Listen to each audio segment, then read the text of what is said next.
여러분 안녕하세요.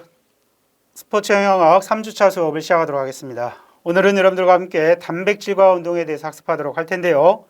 먼저 1차 시에서는 단백질과 관련된 기본적인 내용에 대해서 알아보도록 하겠습니다. 먼저 여러분들과 함께 살펴볼 내용은 단백질의 주요 기능이 되겠습니다. 단백질의 주요 기능은 앞서 여러분들과 함께 살펴봤던 내용이기 때문에 그 내용을 간단하게 알아보도록 하겠습니다. 단백질은 신체 내에서 여러 가지 기능을 수행한다라고 설명을 드렸죠. 그 중에서도 신체 조직의 구성 성분으로서 단백질은 어떠한 기능을 수행하게 되는지 알아보도록 하겠습니다. 새로운 조직을 구성하기 위한 단백질의 필요량은 성장과 보수 과정에 따라서 달라질 수밖에 없는데요. 어린 아이 같은 경우에는 급속도로 성장을 해야만 되는 시기이기 때문에 이 시기에는 단백질 필요량이 굉장히 높아지게 됩니다. 또한 단백질은 근육을 구성하고 있는 주요 성분이기 때문에 근육 운동을 많이 하는 사람들은 보수 과정에 있어서 단백질 필요량이 높아지게 되겠죠. 따라서 성장과 보수 과정에 따라서 단백질 필요량은 현격하게 차이가 나타날 수 있다고 생각하시면 되겠습니다.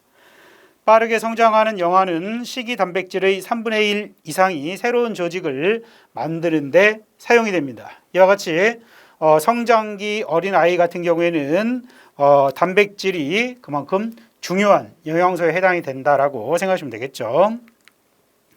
액틴과 미오신, 케라틴 또한 단백질 성분으로 이루어진 물질이 되겠습니다. 자, 액틴과 미오신은 기본적으로 필라멘트라고 설명을 드릴 수가 있는데요. 자, 우리가 근육무리가 있으면 근육무리를 해부해 보면 근육 다발로 이루어져 있다는 것을 확인해 볼 수가 있고요. 근육 다발은 다시 근섬유로, 근섬유는 다시 근원섬유로 이루어져 있으며 근원섬유는 근필라멘트로 이루어져 있는데 근필라멘트는 바로 액틴 필라멘트와 미오신 필라멘트로 구성이 되어 있다고 생각하시면 되겠습니다. 액틴 필라멘트와 미오신 필라멘트가 서로 이렇게 교차하는 작용에 의해서 근육이 움직이게 된다는 내용 여러분들도 참고적으로 기억을 해주시면 좋을 것 같고요. 케라틴은 머리카락, 피부, 손톱 및 발톱을 단단하게 보호해주는 역할을 수행하게 되는데 이 케라틴 역시 단백질 성분으로 이루어져 있습니다. 혈관벽을 구성하는 단백질은 혈관에 탄력성을 주어 정상 혈압을 전반적으로 유지하게 되고요. 심한 출혈, 화상, 외과적 수술, 뼈 골절 등에 의해 손상된 조직이 재생될 때도 역시 단백질이 필요합니다. 체내 조직의 유지 및 보수를 위해서도 당연히 단백질이 필요하겠죠. 이와 같이 단백질은 기본적으로 신체 조직을 구성하는 물질로 주요 기능을 담당하고 있다고 생각하시면 되겠습니다. 계속해서 효소와 호르몬 및 항체 형성에 대한 내용을 알아보도록 하겠습니다. 단백질은 약 2000개 정도의 효소를 만들어서 체내에서 발생하는 화학 반응의 촉매 역할을 하여 반응 속도를 빠르게 하는 역할도 수행하게 되는데요. 기본적으로 효소라는 것은 탄수화물과 지방, 단백질 대사 조절에 결정적인 역할을 담당하게 되는데 효소는 여러분들도 잘 아시겠지만 촉매제 역할, 즉 촉매 작용을 하는 물질이다라고 생각하시면 되는데요. 기본적으로 촉매 작용이라는 것은 화학 반응을 매개함으로써 그 화학 반응의 속도를 전반적으로 조절하는 역할을 우리는 매개 역할 또는 매개체라고 설명할 수가 있으므로 효소는 전반적으로 이와 같은 화학 반응을 조절하는 역할을 수행한다라고 생각하시면 되는데요. 이와 같은 역할을 하는 효소와 호르몬은 기본적으로 단백질 성분으로 이루어져 있다라고 생각하시면 되겠죠. 질병에 대한 저항력을 지닌 항체는 체내에서 단백질에 의해 생성이 되며 적당량의 단백질 섭취가 이루어지지 않을 경우 충분한 항체가 만들어지지 못하게 됨에 따라 감염성 질병에 쉽게 노출될 수가 있다는 것입니다. 기본적으로 효소와 호르몬, 항체는 단백질 성분으로 이루어져 있기 때문에 단백질을 충분히 섭취하지 않으면 이와 같은 전반적인 호르몬이라든지 효소, 항체 형성이 제대로 되지 못함으로 인해서 여러 가지 문제가 생길 수가 있다고 생각하시면 되겠죠. 자, 포도당 생성 및 에너지 공급. 우리가 단백질도 기본적으로 에너지를 제공해주는 영양소다라고 학습을 했는데요. 단백질이 차지하는 에너지 공급의 기여도는 상당 부분 적기 때문에 포도당 생성 및 에너지 공급에서는 어떠한 역할을 담당하게 되는지 알아보도록 하겠습니다. 탄수화물이 부족할 경우 인체는 에너지 공급을 위해 간이나 신장의 아미노산 등으로 당 신생 과정을 통해 포도당을 합성하게 됩니다. 앞서 여러분들께 설명을 드렸듯이 기본적으로 포도당이 만들어지기 위해서는 탄수화물이 이용이 되는데 탄수화물이 부족할 경우에는 단백질이나 지방과 같은 여러 가지 물질을 통해서도 글루코스라는 것이 생성될 수가 있다라고 생각하시면 되겠죠. 인체는 가능한 한 단백질 고유의 기능에 쓰일 수 있도록 탄수화물과 지방에서 쓰는 열량을 우선 사용하게 됩니다. 기본적으로 탄수화물과 지방을 먼저 사용하고 탄수화물과 지방이 부족할 경우에 한해서 단백질을 추가적으로 에너지로 사용이 되기 때문에 에너지 제공에 있어서의 기여도는 단백질은 상대적으로 낮다라고 설명을 하게 되는 것입니다.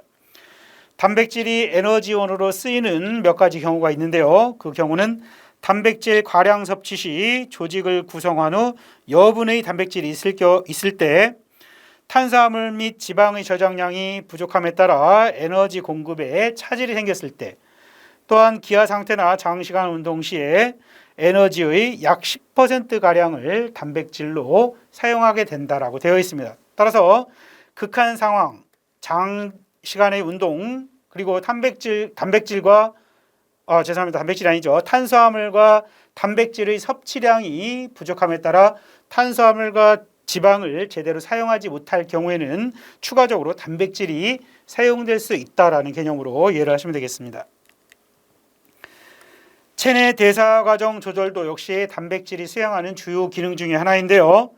조직의 삼투압에 의한 수분 균형을 전반적으로 조절해주는 역할을 수행하게 되는데요. 자, 기본적으로 세포막은 반투과성으로 이루어져 있기 때문에 삼투압에 의한 수분 조절에 관여를 하게 된다는 것입니다. 세포 밖은 단백질로 인한 삼투압 농도가 더 높아 세포 안팎의 수분 조절에 영향을 주게 됩니다. 이와 같이 기본적으로 세포막은 반투과성으로 이루어져 있고 이 반투과성으로 이루어진 세포막은 기본적으로 이 삼투압이 생길 수밖에 없는데요. 이와 같은 삼투압 현상에 의해서 수분 균형이 전반적으로 조절될 수 있다라고 생각하시면 되겠습니다. 또한 혈액과 조직 내의 산성과 염기 균형을 조절하는 작용도 단백질이 수행하게 되는데요. 자, 산과 염기 균형이라는 것은 기본적으로 여러분들이 잘 알고 있는 pH 농도라고 설명을 드릴 수가 있겠습니다. 기본적으로 이 pH 농도는 인체가 산성이냐 또는 염기성이냐를 전반적으로 가늠하는 기본적인 잣대가 되는데요. 자, pH 농도는 기본적으로 0에서부터 14까지 표시할 수가 있겠습니다. 자, 14의 중간인 7이 바로 중성이다라고 여러분들은 이해를 하시면 되는데요. 만약에 이 숫자가 7 이하로 내려갔을 경우에는 신체가 산성화되는 것이며 7 이상으로 올라가게 되면 신체는 염기성으로 바뀐다라고 생각하시면 되겠습니다. 자, 염기성은 여러분들이 잘 알고 있는 알칼리성이다라고 생각하시면 되는데요. 인체는 기본적으로 중성보다 약간 알칼리성 쪽으로 치우쳐져 있기 때문에 보통 혈액이나 체액은 약 알칼리성을 띠고 있는 것이 일반적이다라고 생각하시면 되겠습니다. 자, 산성이나 알칼리성으로 심하게 기울게 되면 체내에서 이루어지는 모든 반응은 비정상적으로 문제가 생길 수밖에 없겠죠.